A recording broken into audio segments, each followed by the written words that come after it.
అందరికీ నమస్కారం. రేపే నాగుల చవితి. హిందువులకు గొప్ప మతపరమైన మరియు ఆధ్యాత్మిక ప్రాముఖ్యత కలిగిన పండుగ నాగుల చవితి. నాగదేవతలు అంటే సర్పదేవతలు ఆరాధనకు అంకితం చేయబడింది. దీన్ని ప్రధానంగా వివాహ స్త్రీలు జరుపుకుంటారు. వారు తమ పిల్లల శ్రేయస్సు మరియు దీర్ఘాయువు కోసం ఉపవాసం ఉండి కర్మ నిర్వహిస్తారు. ఈ పండుగ ఆంధ్రప్రదేశ్ మరియు కర్ణాటకలోని కొన్ని ప్రాంతాల్లో ప్రసిద్ధి చెందింది. ఈ పవిత్ర కార్యక్రమం కార్తీక మాసంలో శుక్లపక్ష చతుర్దశి తిథి నాడు జరుగుతుంది. ఈ సంవత్సరం నాగుల చవితి 2025 అక్టోబర్ 25న శనివారం నాడు వచ్చింది. చవితి తిథి ప్రారంభం అక్టోబర్ 25 రాత్రి 1:19 ప్రారంభమై అక్టోబర్ 26, 2025 తెల్లవారుజామున 3:48 ముగుస్తుంది. చేత మనం 25వ తారీఖున ఉదయం 10:58 నుండి మధ్యాహ్నం 1 వరకు పూజ జరపవచ్చని పండితులు సూచిస్తున్నారు.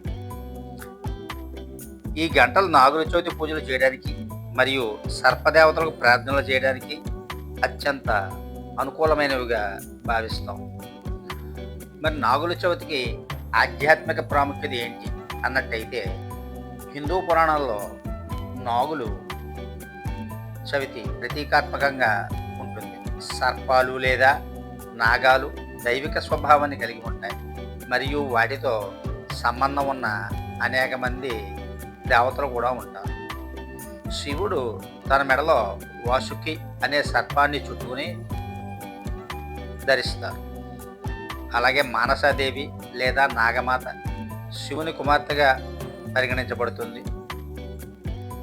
విష్ణువు శేష వాహనంపై కూర్చుని ఉంటాడు. ఇది దైవిక జ్ఞానం మరియు రక్షణకు ప్రతీక.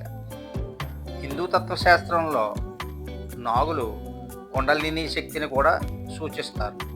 ఇది ఆధ్యాత్మిక మేలుకలకు మరియు అంతర్గత బలానికి పర్యాయంగా ఉంటుంది. జ్యోతిష్ శాస్త్ర ప్రకారం పాములు విధి, కర్మ మరియు ఆధ్యాత్మిక పరిణామాన్ని నిర్ణయించే రాహువు మరియు కేతువులతో సంబంధం కలిగి ఉంటాయి. నాగుల చవితి పర్యావరణ మరియు వ్యవసాయ స్పృహపై కూడా కలిగి ఉంటుంది. గ్రామీణ ప్రాంతాల్లో పాములను పంటకులకు సంరక్షకులుగా భావిస్తాం, అలాగే గౌరవిస్తాం.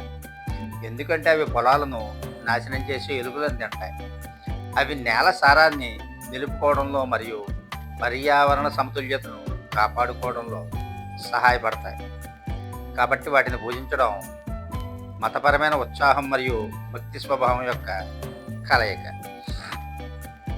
మరి నాగుల చవితి నాడు కొన్ని సాంప్రదాయ పద్ధతులు మరియు ఆచారాలను మనం విశ్వాసంతో మరియు పవిత్రంగాను నిర్వహిస్తాం. తెల్లవారుజామున భక్తులు పవిత్ర స్నానాలు ఆచరిస్తారు. ఇల్లు మరియు పూజ గది బాగా శుభ్రం చేయబడి ఉంటాయి. కాగితంపై నాగదేవత యొక్క చిత్రం లేదా రేఖా చిత్రం చేస్తారు, లేదా పూజ కోసం మట్టి విగ్రహాలను ఏర్పాటు చేస్తారు.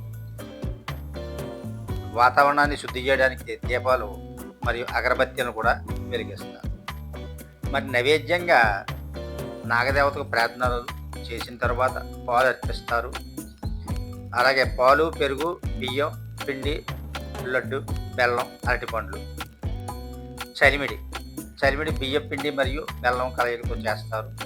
పులిహార చింతపండు బియ్యంతో చేస్తారు. తమలపాకులు తాంబూలం కింద ఇస్తారు. పూలు, పసుపు, కుంకుమ, బియ్యం పిండి కూడా తెస్తారు. పూజలో భాగంగా చీమల పుట్టలు లేదా పాముల విగ్రహాల పక్కన పాలు సమర్పిస్తారు. మరి ప్రార్థన చేస్తూ మరియు మంత్రం కూడా చెబుతారు కొందరు.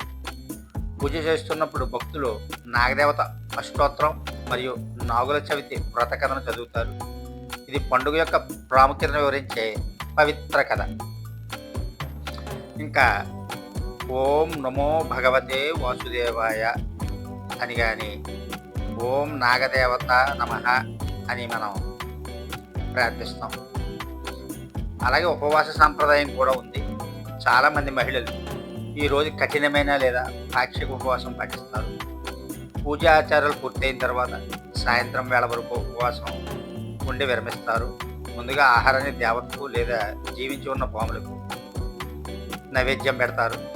నాగదేవత ఆరాధన యొక్క ప్రయోజనాలు ముఖ్యంగా మనం తెలుసుకోవాలి. రాహు దోషాన్ని తొలగిస్తాయంటారు.